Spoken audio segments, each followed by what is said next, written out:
Okay. Today.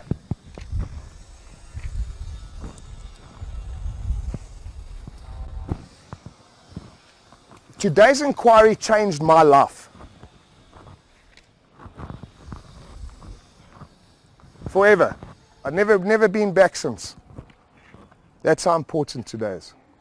And it's also it's not more important than tomorrow's humor. But this particular inquiry changed my life. I couldn't understand why this talk in my head was constantly making wrong, constantly negative. And I thought to myself, why would we be put on this planet to be like that?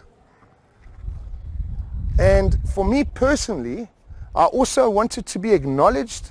I wanted people, I was searching for love and I didn't know it at the time. So I chased my ego around the world. 26 different countries, became a supermodel, an actor, top in business, I just carried on. Yes, it's beautiful to succeed. I will never ever stop you succeeding. But the funny thing is that even when I had everything, I still was not happy. I still didn't wake up with a smile on my face. And I thought that doesn't work out. Surely if you're successful, surely if you've got money, you've got fame, you've got whatever you want, surely then, how we've been conditioned, life will be beautiful.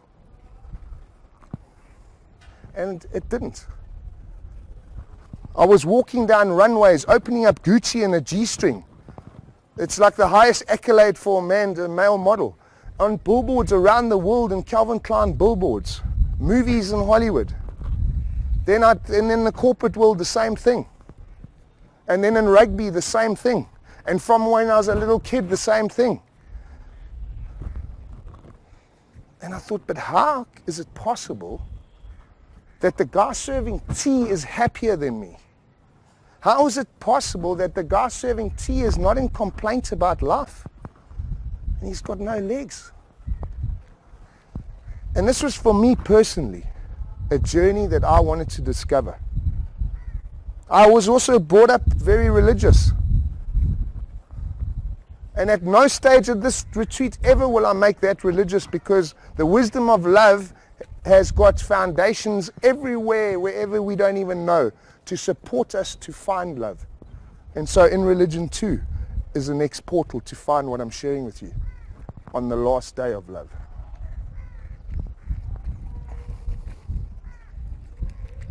If any of you are in that inquiry today, right now, consider this. Consider what I'm going to share with you.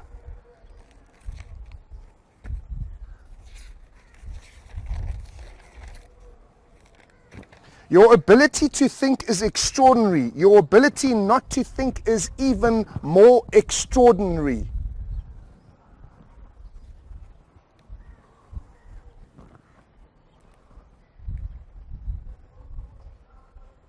The ability not to think is more extraordinary. To the degree that you are in integrity to your word is to the degree that you will succeed. Create your life by your word. All great legends are built on 80% plus. Now what I want to share with you is this. Do any of you know Bruce Fordyce? He won like 11 comrades. He's still got the record today. Those of you that are foreign that don't know Bruce Fordyce, he's a South African legend. He won 100 kilometers, how many Ks? 100 kilometer marathons. But he won it 9 years in a row. And it's we get Russians, Germans, we get the top athletes from all over the world that come and race there. I met Bruce about 4 years ago. And I was very inquisitive of how the hell did he do this? Because as a sportsman, I know what goes on behind the scenes. And so will you, Barbara, as a golfer. And you, Matt, and anybody that's played sport at an intense level. There is so much going on. There's so much behind the scenes, what you eat, what you do, what you train, everything. It's hard work, and especially, in my opinion, as a road runner, that every day has to whack out like 50 kilometers as a lifestyle. He said to me, Brett, I knew I would be sabotaged by my thinking. So what I did was, I got out of the bed every morning. Before I went to bed, I put my tackies on my bed. I got out my bed every morning. My mind was saying, it's too cold, the traffic in Joburg shit, I've got blisters on my foot, I don't want to get out of bed. And he knew, after all his harsh experience of his adversity, that this voice was making him small. He decided to become his word. He promised himself that every day, when he woke up, he would wake up, pray, or whatever he did, put his shoes on, run to the first 2 lampposts, and then after the 2 lampposts, if he didn't want to carry on, he would get back in bed.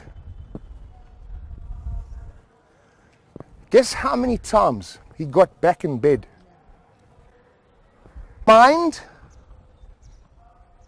versus the wisdom of who you are, the love in your heart. I chased it around the world, sleeping in parks, chasing my ego consistently until about 36. The inquiry had been going for some time because I couldn't believe life would be so harsh. Here's the difference. Your mind, excuse my language, is fucking beautiful. It serves a purpose of you finding this. It then serves a purpose to work with your heart. As I said to you, your mind is there to think. It doesn't own you. It is there to build a puzzle. It is there to write, to learn how to write. It is there to drive a car. But it's certainly, over the period of since you were born, by the time you are 6, you are 80% or you're 50% of who you are today. I mentioned that. By the time you are 12, you are 80% of who you are today, just from that conditioning. Still right now. Excuse me? You can change who you are. Absolutely. You can only change behavior. Yes? Oh, I see what you're saying. Yes. Of course you are who you are. Of course you are. However, if you are in reaction yourself, man, you're useless anyway. You walk out, you drive in your car, your voice is saying you're useless. You drive, smash into someone, sorry, I was somewhere else. The snowball effect carries on because what you're thinking is what you attract. You are an energy, right? We've proven there's nothing solid in you.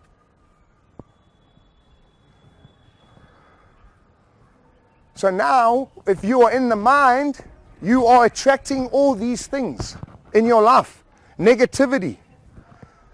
And let me tell you, when you think the place that you're staying in is cuck, you get the worst room. The loudest noise. The cuckest meal. No jokes. Fact. They've proved this scientifically as well. Never mind spiritually. So, you have the ability to act independent of your thinking and feeling.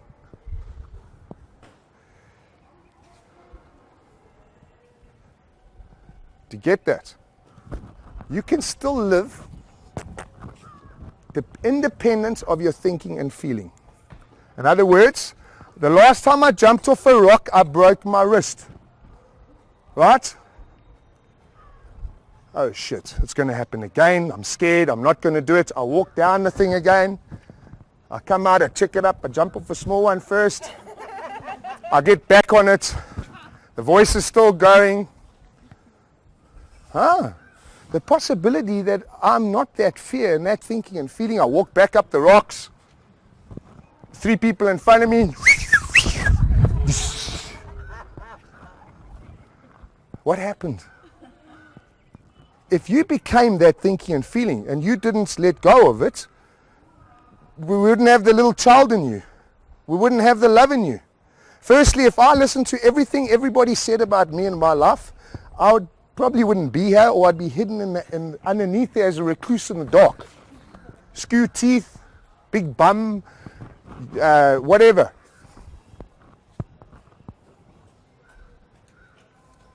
Are you kidding me? We are all so gorgeous, independently beautiful. When your awareness wakes up, there's no one more beautiful and this and that. Every person who they are is significantly beautiful. Only you and the relationship you have to yourself determines whether you believe that or not. And once again, that's not you, it's your voice telling you you're not good enough. So if you can't stop your thinking, you obviously don't own it. So what do we do then? Are we stuck here? What do you do? How do you go forward? Everyone has challenges and stories that can make the difference between being successful and happy or not being successful and happy. We all have the same amount of possibilities, but it is those who can manage their thoughts and are in integrity to their creations that ultimately succeed. You see, we've made a masterpiece in your diary with your masterpiece. So those that are in integrity to what they say they're going to do and what they want to achieve will create that success. You put it down there. It's that simple.